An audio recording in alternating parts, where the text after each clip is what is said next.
শীতকালে পাতা বাটা, শাক বাটার জুড়ি মেরা ভার, এক থালা ভাত শেষ হয়ে যাবে মুহূর্তের মধ্যে। তাই আজকে চলে আসলাম একটা শাক বাটার রেসিপি নিয়ে।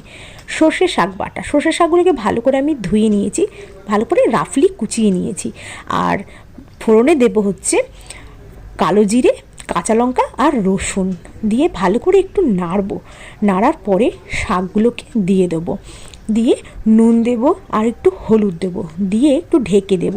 তারপরে শাকটা ভাজা পর্যন্ত অপেক্ষা করব। শাকের থেকে নিজস্ব একটা জলও বেরোবে, আর নুন দিয়েছি, নুনের জন্য একটু জল বেরোবে, তাই এই জলটা একদম শুকিয়ে নিতে হবে।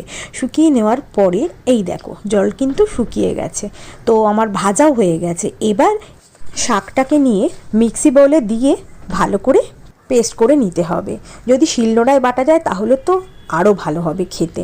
তো এই দেখো বাটা কিন্তু হয়ে গেছে, এই যে রেডি হয়ে গেল সর্ষে শাক বাটা। তোমরাও বাড়িতে ট্রাই করো।